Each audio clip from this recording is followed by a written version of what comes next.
Wala pa raw kumpirmasyon ng gobyerno ng Pilipinas kung totoong may arrest warrant na ilalabas ang International Criminal Court ICC laban kay dating Pangulong Rodrigo Duterte para sa kasong Crimes Against Humanity. Sabi naman ng dating Pangulo na ngayon ay nasa Hong Kong, handa raw siyang magpa-aresto. May unang balita si Dano Tingkungko. Sa programang pasasalamat kay PRRD with OFW sa Hong Kong, nagsalita si dating Pangulong Rodrigo Duterte kaugnay sa International Criminal Court o ICC. Kaugnay ito sa lumabas na ulat na may nilabas na raw na arrest warrant ang ICC para sa dating Pangulo para sa umano'y mga pagpatay at pang-aabuso sa karapatang pantao sa war on drugs ng kanyang administrasyon. May mga lumabas na espekulasyon online na naroon na raw siya para takasan ng arrest warrant. Nakita ninyo na patong-patong ang kaso ko, sa totoo lang, baka ang balita ko, may warrant daw ako pag... Hindi, totoo.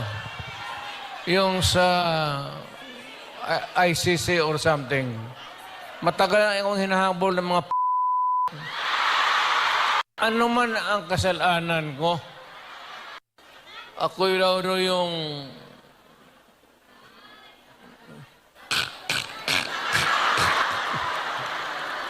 ito ganito na lang.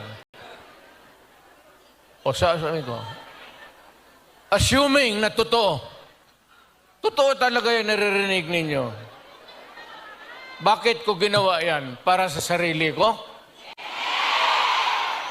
Para sa pamilya ko, para sa inyo at ang inyong mga anak. Handa raw siyang magpahuli. Okay lang, tatanggapin ko yan. Wala tayong magawa hulihin tayo kung ikulong tayo. Kaya lang, meantime mag-contribute kayo, baski $5, $10, para paglabas ko sa presuhan, pagawaan ninyo akong monumento katabi ni Rizal.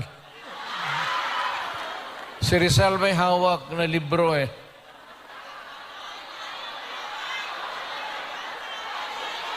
Akin Si Attorney Cristina Conti, ang ICC Assistant to Counsel na humaling sa ICC na imbestigahan ng Duterte drug war, sinabing naghihintay pa raw sila ng kumpirmasyon mula sa ICC kung may warrant na nga o naipadala na ito sa ating gobyerno. Sabi ni Presidential Communications Office Secretary Jay Ruiz, handa ang gobyerno sakaling may inilabas ngang arrest warrant para sa dating Pangulo. Paglilinaw ni Palace Press Officer Undersecretary Attorney Claire Castro, wala pang kumpirmasyong may nilabas ng arrest warrant. Pero kapag humingi raw ng tulong ang Interpol, kailangan daw sumunod ng Pilipinas. Wala pa rin impormasyon ng PNP sa ICC warrant at House Quad Committee na nag-iimbestiga sa drug war. Gayon din ang Office of the Solicitor General na ipinaubaya na rin sa DFA ang pagsagot sa issue. Tinawag ni dating Chief Presidential Legal Counsel Salvador Panelo na fake news ang pagtakas daw ni Duterte sa Hong Kong. Ito ang unang balita, Dano Tingkungko para sa GMA Integrated News.